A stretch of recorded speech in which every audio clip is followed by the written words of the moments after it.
आज के एपिसोड में एक मिस्ट्री आदमी की इस एपिसोड में एंट्री होगी और साथ ही सारे बटलर्स की एबिलिटी और पावर को आज एपिसोड में हम देखेंगे। किस तरह से सील सैली को बचाता है सब इस एपिसोड में हम जानेंगे। तो इस एपिसोड को शुरू करते हैं बिना किसी देरी के साथ।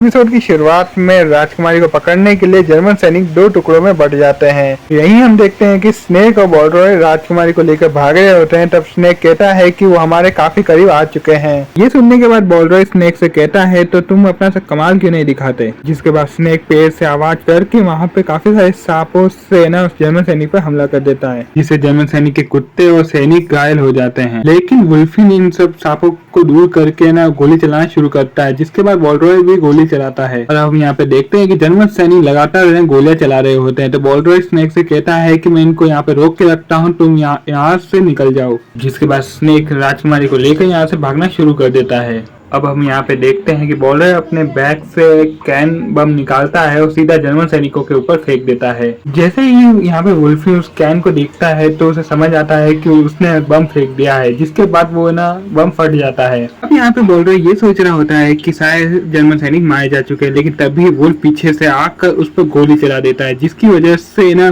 बॉलर के हाथ पर गोली लग जाती है। जिसके बाद वुल्फी ने बहुत जोरदार लात ना बॉलर को मारता है, जिसकी वजह से वो पीछे की गिर जाता है। वुल्फिन यहाँ पे राजकुमारी को पकड़ने के लिए स्नेक का पीछा करना शुरू कर देता है। बॉलर उसका पीछा करने की कोशिश करता है, लेकिन जो बचे हुए जर्मन सैनिक थे वो गोली चलाना शुरू कर देते हैं, जिसके कारण बॉलर वहां से जा नहीं पा रहा होता है। तभी हम देखते हैं कि वुल्फिन स्नेक के पास पहुंच के हमला कर देता है, जिसके कारण स्नेक और राजकुमारी दोनों गिर जाते हैं। और यहाँ पे हम देखते हैं कि वुल्फिन राजकुमारी को जमीन से उठाकर कहता है कि राजकुमारी आप ठीक तो है। तभी हमें पता चलता है कि ये राजकुमारी नहीं होती है बल्कि सीएल होता है। सीएल अपनी बंदूक से वुल्फिन की ओर गोली चला देता है। और दूसरी तरफ हम देखते हैं कि फैनी तनाका और सैली को लेकर भाग रहा होता है। वो कहता है कि ऊपर सिर मत कीजिए वरना गोली लग जाएगी आपको। यहाँ पे जर्मन सैनिक लगातार फैनी के ऊपर गोलियां चला रहे होते हैं। वो कह रहे होते हैं कि उसने किसी को उठा रखा है, इसलिए वो ज्यादा तेज नहीं भाग पा रहा है। तभी हमें 50 मिनट पहले उसका पास का सीन दिखाया जाता है, जहाँ पे रसोई घर में सारे बटलर और सेबेस्टियन और सीएल होते हैं। जहाँ पे सीएल कहता है कि हमारे सबसे जरूरी काम है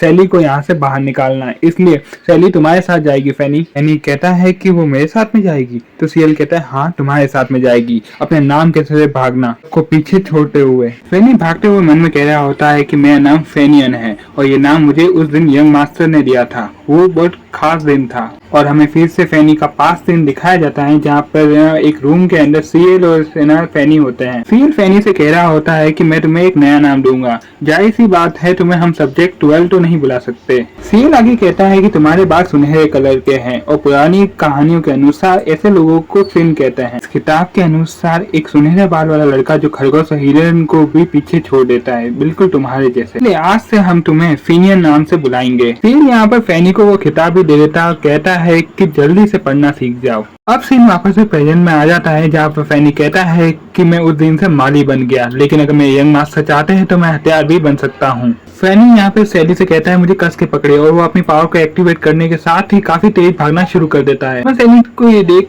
कर काफी ज्यादा शौक लग गया कि ये इतनी जल्दी इतना तेज कैसे भागना शुरू कर गया। फैनी यहाँ भागते भागते एक पहाड़ से छलांग लगाकर नीचे की ओर चला जाता है। सैनिक कह रहे होते हैं कि वो खाई से नीचे छलांग लगा दी है उसने, अब तो उसकी मौत तय है। लेकिन यहाँ पे फैनी और राजकुमारी सेफ होते हैं। यहाँ पे एक जर्मन सैनिक फैनी पर गोली चलाने की कोशिश कर रहा होता है, तभी उस पर एक गोली लग जाती है और वो मर जाता है। देखते ही देखते यहाँ पे बहुत सारी गोलियां चलना शुरू हो जाती है और एक एक करके सारे जर्मन सैनिक मरना शुरू हो जाते हैं। दरअसल ये गोलियां मैरिन चला रही होती है जर्मन सैनिकों के ऊपर। तभी यहाँ पे मैरिन नोटिस करती है कि वहाँ नीचे की और कोई और भी है। तभी यहाँ पर हिल्बर नाम की औरत है ना फैनी के ऊपर गोली चला देती है और तभी तनाका बीच में आके अपनी तलवार से उस गोली को काट देता है। तनाका यहाँ पर फैनी से कहता है कि तुम सैली को लेकर यहाँ से निकलो, यहाँ पर मैं संभाल लूंगा। और दूसरी तरफ हम देखते हैं कि तहखाने में सेबेस्टियन ने जमीन पर लिखे फॉर्मूले को पूरी तरह नष्ट कर दिया होता है। अभी तहखाने में भूकंप जैसे कुछ आवाज आती है। सेबेस्टियन कहता है कि ये आवाज कैसी है। यहाँ से सीन कट हो जाता है और हम जंगल का सीन देखते हैं, जहाँ पर सीएल ने वुल्फिन के ऊपर गोली चलाई होती है, लेकिन वुल्फिन बिना गोली से डॉच करके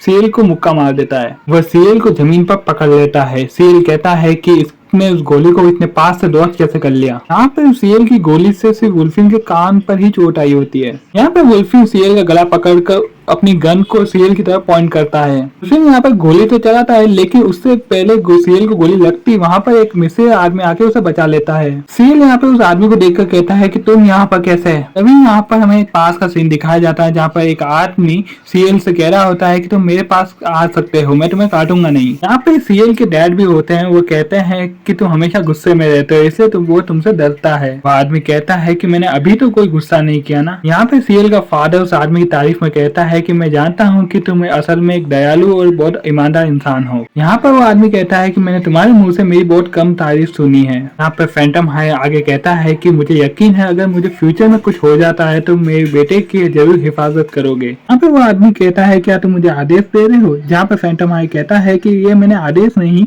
गुजारिश की है तुमसे। फिर वो आदमी कहता है कि तुम मुझसे पहले मर जाओ, ऐसा हो नहीं सकता। यहाँ पे फैंटम हाई कहता है कि कल किसने देखा है, लेकिन अगर मुझे कुछ हो जाए तो तुम इसकी हिफाजत करना। यहाँ से सीन वापस प्रेजेंट में आता है। यहाँ पर वो आदमी कह रहा होता है कि मुझे इस उम्र में भी काम करना पड़ रहा है। सीएल कहता है कि तुम डार्ड्रिक बिल्कुल बदले नहीं हो, सिर्फ तुम्हारा चेहरा बदल गया है। यहाँ पर डार्ड्रिक कहता है कि मुझे नाम से मत बुलाओ, मैं तुम्हारा नौकर नहीं हूँ। और इसी सीन के साथ ये आज का एपिसोड हमारा यहीं पे एंड हो जाता है।